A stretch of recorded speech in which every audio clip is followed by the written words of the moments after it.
Good afternoon. Thank you, everyone. My name is He Jia. I'm working on Arm China, and my focusing on is for the container and Unikraft. Today's topic is about when Unikraft meets Arm64.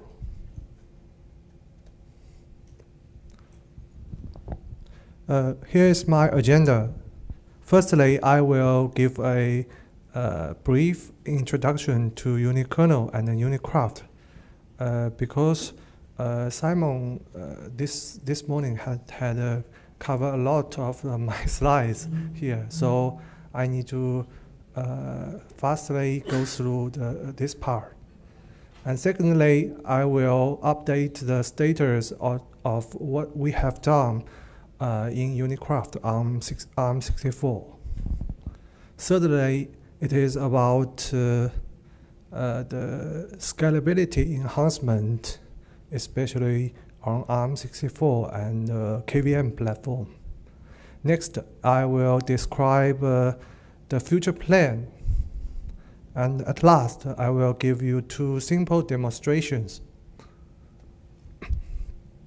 So this is what are unikernels. This is the definition from wiki page. The keywords are single address space and machine images and the library operating system.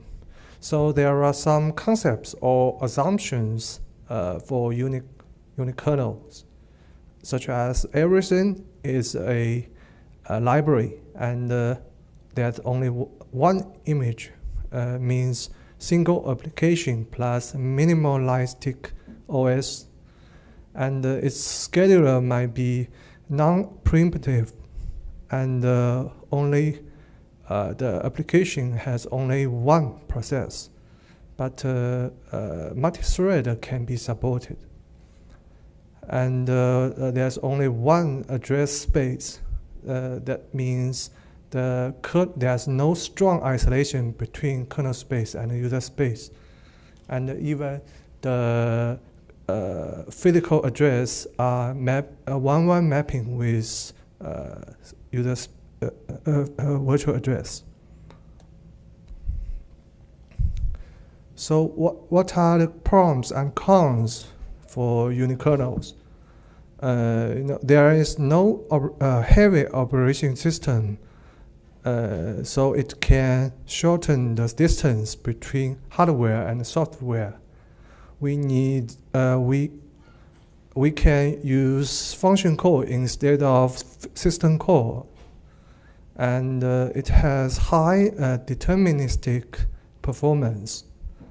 And what's more, we can contain only needed library. That means all the libraries are selectable.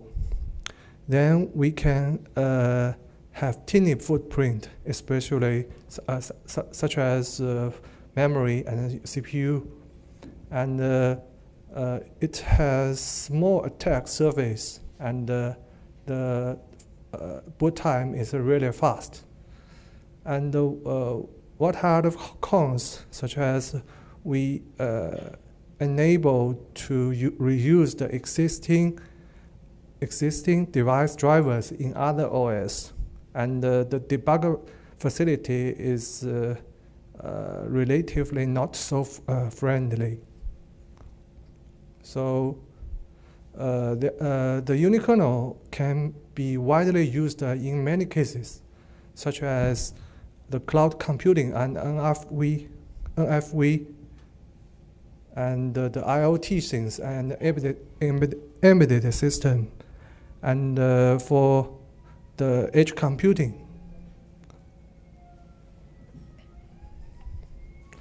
However, in most unikernel cases, we still need to rewrite almost all the existing applications for unikernels. We need to do backporting manually, and it consumes a lot of time. and it might introduce mistakes easily. Besides, it is really hard to reuse the drivers from other OS. So Unikraft, introduced by NEC Lab Europe. It is a SDK constructed by a special collection of needed library. So this project promises to simplify the unikernel creation. After using Unikraft, it is easy to configure. Porting effort requires no rewriting. And in the best case, we only need to recompile the application code. And even in the worstest case, small changes are needed.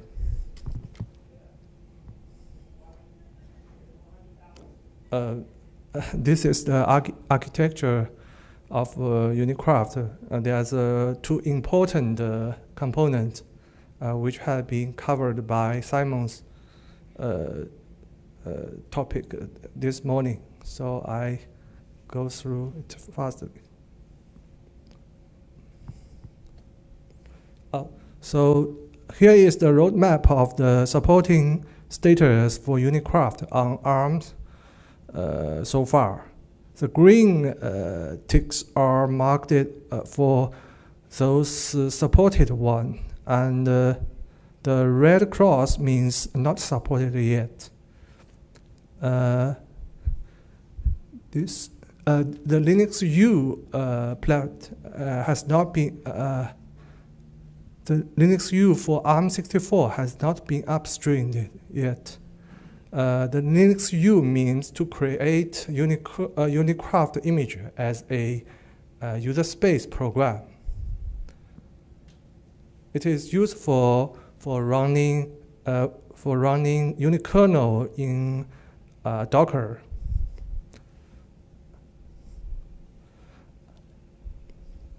What we should pay attention to is the Arm64, ummio, and KVM platform, which is the key point of today's topic. Here is the data for the footprint and boot time. And for a simple Hello World KVM Arm64 image, it occupies only 27 kilobytes. And the boot time is about 50 milliseconds. On ARM Cortex A53 with ummio KVM plat. The memory usage is relatively minimal, about 132 kilobytes. It is the static, not a runtime statics, because this Unikraft is running inside as a ummio guest.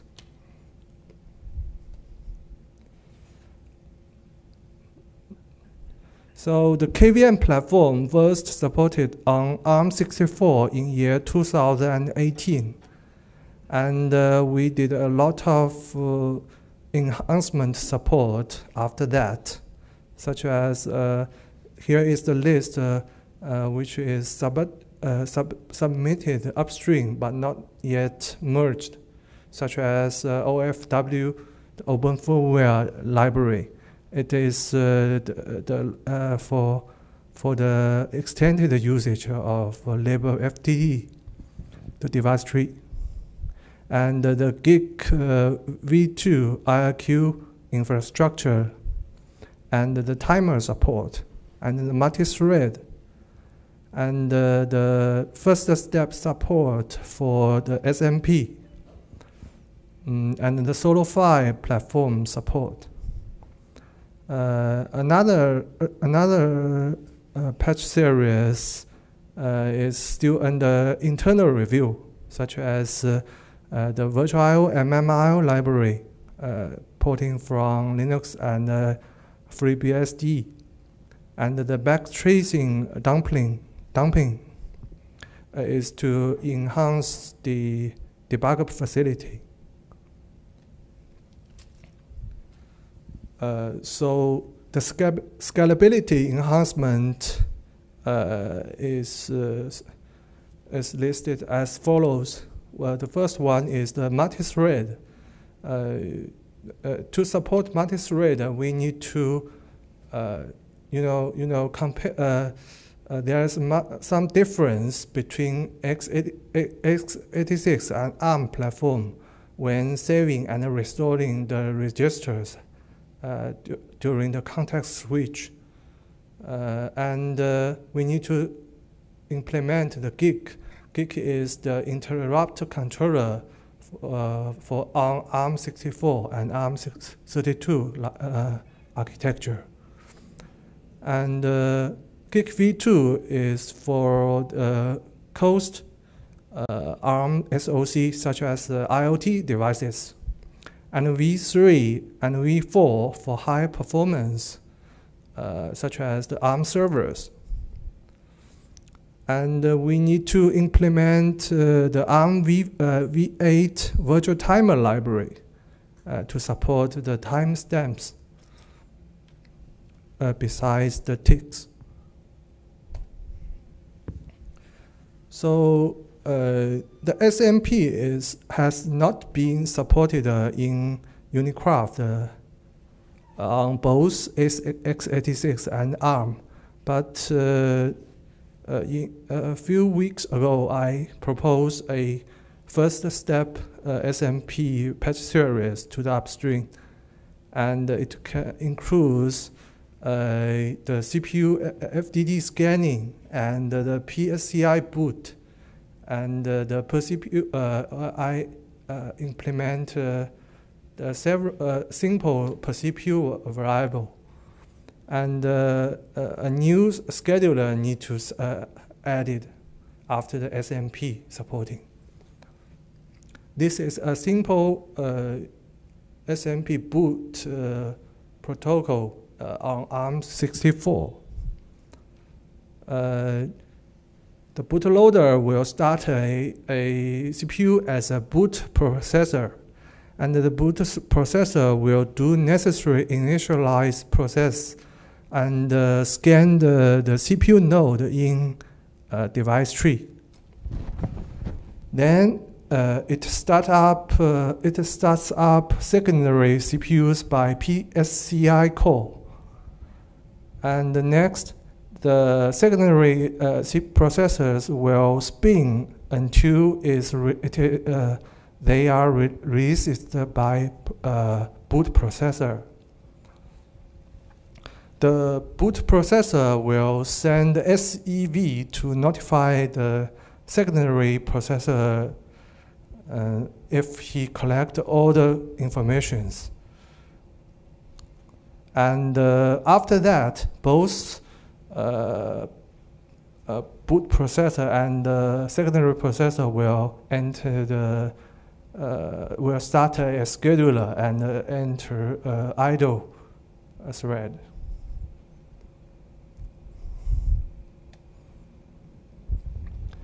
So here is the future plan. Some of this have been covered by Simon's slides, such as the CI, CD, and the DPDK.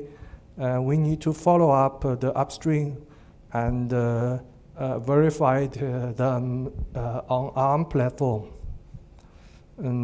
Besides that, more lightweight VMM plat should be added, such as the Rust VMM Firecracker, and more performance enhancements such on Arm64, such as the eCam PCI controller to support a virtual PCI device for the performance enhancement. And we need to add more scalable, such as the enhanced SMP support, For example, the SMP spin lock and the load balance between the vCPUs. And at last, we need to support enhanced debugging facility. I think there are two aspects here. One is for the application user, how to debug its workload, and the other is how to debug Unikraft itself.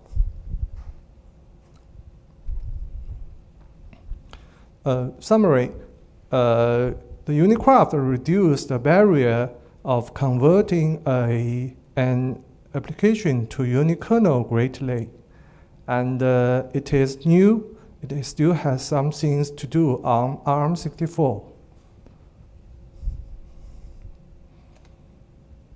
So I will give you two simple demonstrations about a lightweight web server. The first one is running Unikraft as a unikernel guest. That means the KVM platform on Arm64. The second one is running Unikraft in RunC or Docker. It uses the Linux U platform on Arm64.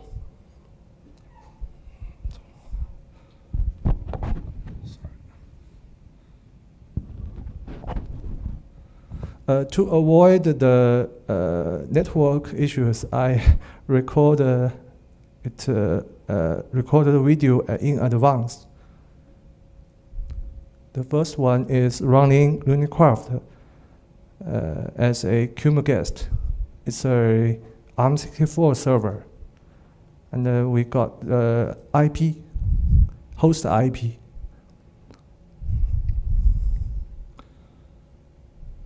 And this is the script to start a unikernel guest.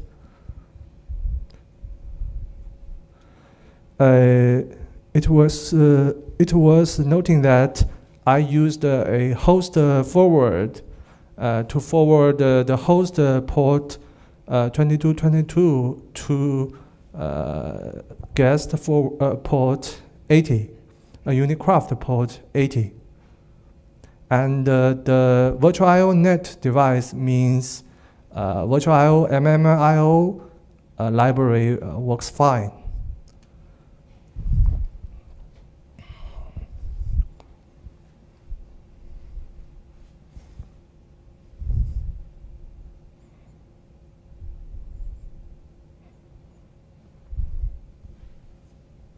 I will start the Unikraft.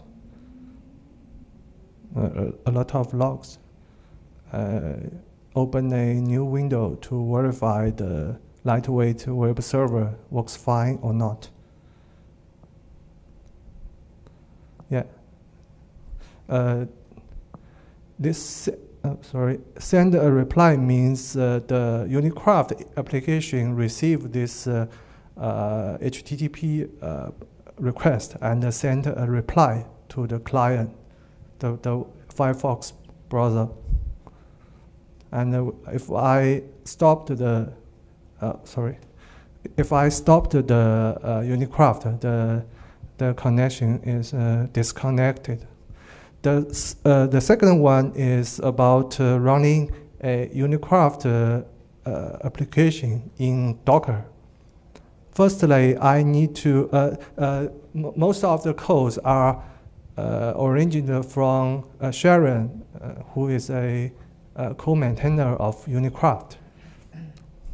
We fixed some issue as enabled the lib container on Arm64. Firstly, we need to create and enable a bridge. And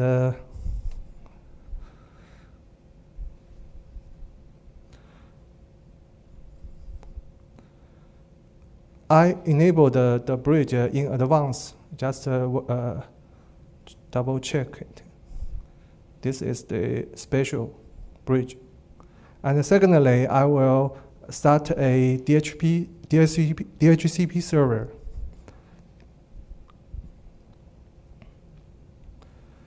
And thirdly, I use a open source tool, RINetD, to forward the port between host and Unikraft.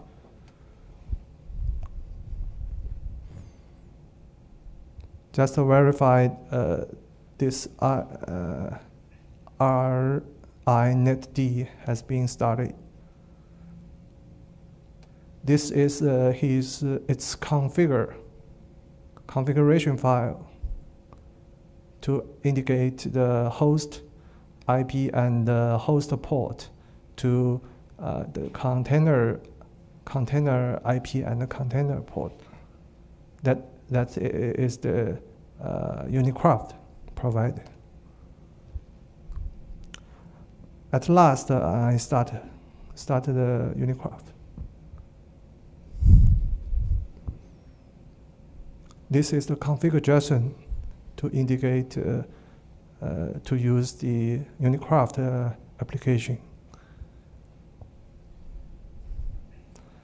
I need to got the host IP here, firstly.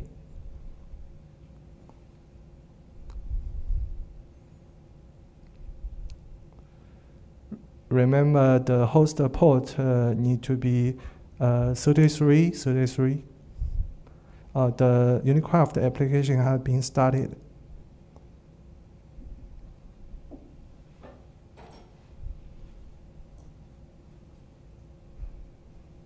Yeah, this is the information from Unikraft inside the Docker. So, send a reply means the server works fine. So that's all. Any question?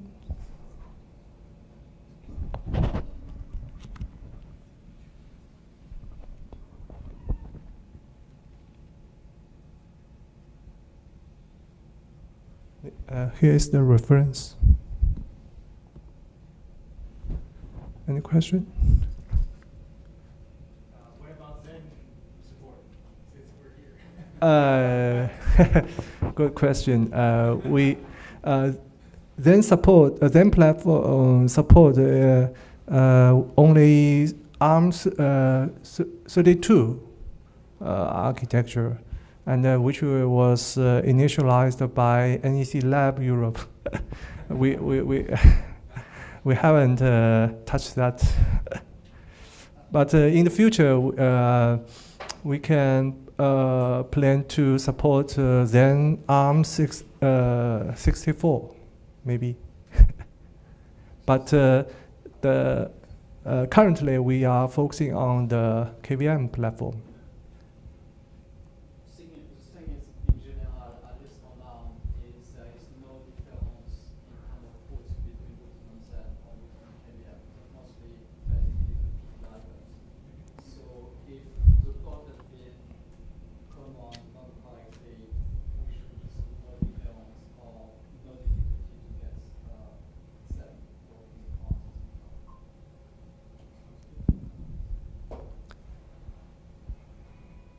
Okay, thank you all.